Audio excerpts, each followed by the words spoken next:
any choice in the matter.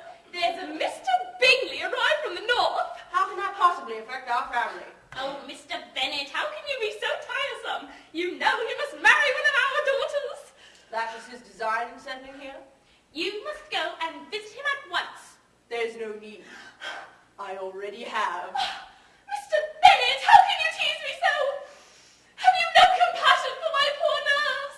On the contrary, my dear, I have the highest respect for them.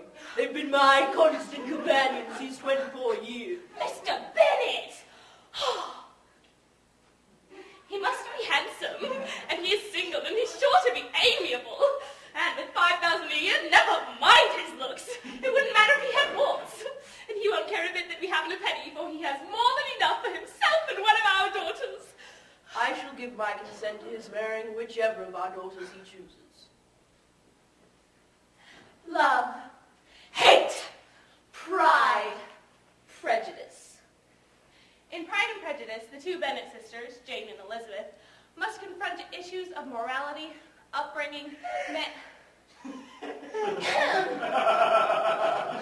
manners, and the attentions of two affluent gentlemen, each of which is a hunk of burning love. This is one of the most respected works of literary fiction ever written in the English language. Yeah, well, too much masterpiece classics. This needs more spark notes.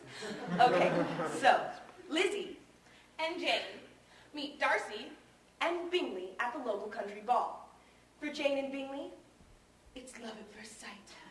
But Darcy is a complete jerk to Lizzie. Blah, blah, blah. Those two go on hating each other for a long time until they realize they love each other. And they go on making googly eyes forevermore. the masterpiece of one woman's life, And the greatest love story of an age. Pride and Prunejuice, An adaptation of Jane Austen's Pride and Prejudice by Lowell and Dewey. Jane, if every man in the room doesn't end the evening in love with you, then I'm no judge of beauty. Oh, men! They are far too easy to judge. One of these days, Lizzie, someone will catch your eye and you'll have to watch your tongue. Oh, Jane, I hardly... who are those people at the front of the room? That is Mr. Bingley and one Mr. Darcy. The miserable-looking one with the quizzical brow is Mr. Darcy? That's just because he drinks a lot of prune juice. But he's very rich. He owns half of England. Then I hate him. Lizzie, what a snob you are. The poor man. Well, not poor. Good evening, ladies. I've not yet had the pleasure of making your acquaintance. I'm Charles Bingley, and this is my good friend, Mr. Darcy. Good evening, sirs. As my lovely sister does not have the courage to introduce herself, I shall do it for her. I am Miss Elizabeth Bennet, and this is my beautiful sister, Miss Jane Bennet. Miss Jane, if it is not too impertinent to request the pleasure of your... may I dance this your... the heck you want to dance?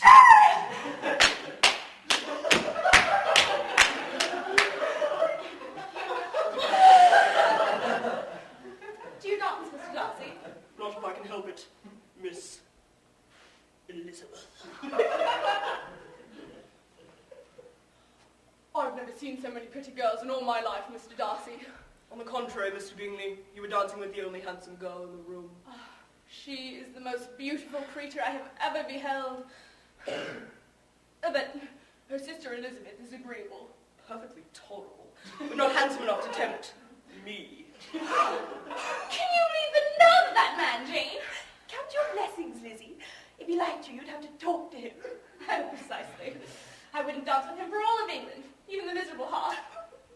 I'm ready to leave. But I'm not. I've had a letter from the Bingleys inviting me to dine with them. How fortunate! Of course you must go. Do borrow my party hair. Mr. Bingley is just what a young man ought to be. Sensible, good-humoured, And conveniently rich. Marriage should not be driven by thoughts of money, unless he's ugly.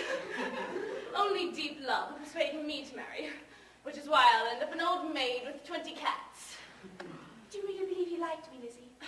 He danced with you most of the night and stared at you the rest. It was kind of creepy. And he invited you to dine with him the very next day. I give you leave to like him. If you liked him any stupider. I am not. You're a great deal too apt to like people in general. All the world is good in your eyes. Not his friend. Oh, I still can't believe what he said about you. Mr. Darcy. I'd more easily forgive his pride had he not wounded mine. But no matter, I doubt we shall ever speak again. Well, I'm going to bed. My dear Lizzie, I've had the unfortunate fate of falling ill while here at Netherfield. Tell Mother her skills at matchmaking are positively occult. Though I don't think she can reasonably take credit for making it rain, her insistence that I ride through the storm on horseback has sealed my fate.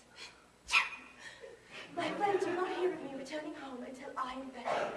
If I do die, Mother can be comforted in the knowledge that it was in pursuit of Mr. Bingley. I may perish from the shame of having such a mother.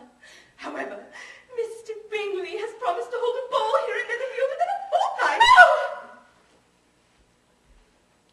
Jane and Bingley make a lovely couple on the dance floor, do they not, Mr. Darcy? Yes, Mr. Bingley is a great admirer of your sister, Miss Elizabeth. Oh, yes. Her beauty has earned her many admirers in the county. Several of them have attempted to win her favour with poems and the like. And of course that put an end to it. I wonder who first discovered the power of poetry and driving away love. I thought poetry was the food of love.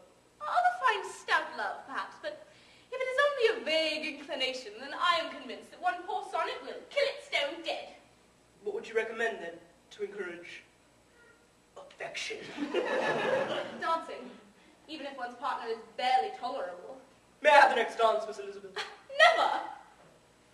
Lizzie, we have to go home! What is the matter, Jane? Mr. Bingley has slipped me another letter. He's leaving Netherfield, Lizzie. Oh, I don't understand what will take you from Netherfield.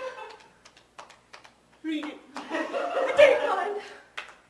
What business in London could be so pressing? And why does Mr. Darcy return to his home as well? It's more likely that he does not love me, Lizzie. He loves you, Jane. Do not give up. I'm going to the country with our father's brother. You ought to visit our father's sister in London. Let him know you are there, and I'm sure he will come to you.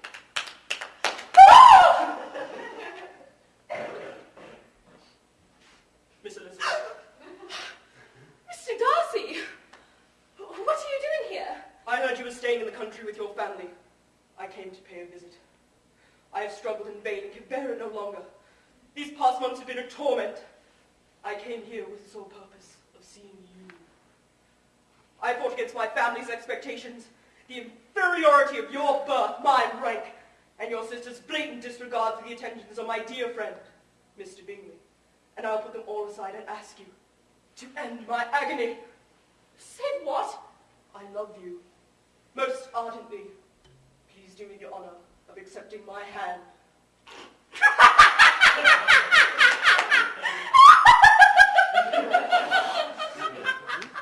Are you laughing at me? No! Are you rejecting me? Yes. Might I ask why, with so little civility, I am thus repulsed? Do you think that anything might tempt me to accept a man who has ruined, past forever, the happiness of a most beloved sister? You just admitted that you separated a couple that loved each other, which exposed your friend to the cruelty of the world and my sister to its derision for disappointed hopes, involving them both in misery of the acutest kind. I do not deny it.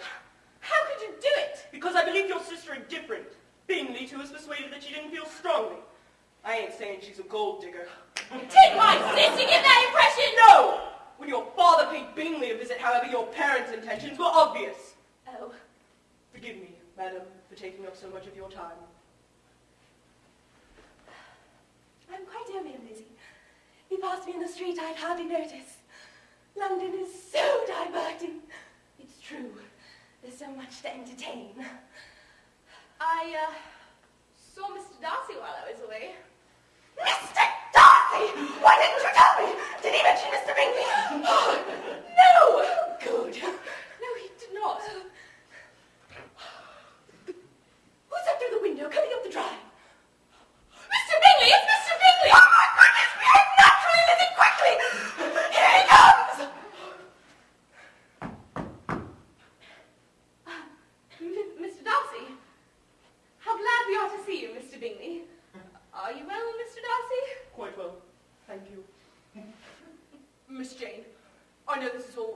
untoward, but I would like to request the pleasure of speaking to you alone.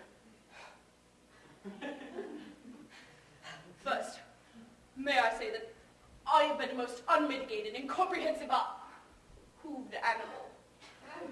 I shall not renew the sentiments which were so disgusting to you, Miss Elizabeth. Don't say that. I was wrong about you, Mr. Darcy. But how can I ever make amends for such behavior? After what you've done for Jane in bringing Mr. Bingley back here, it is I who should be making amends. You must know. Oh! Surely you must know it was all for you. You have bewitched me body and soul, and I love you, and I never wish to be parted from you from this day forward. Starting now.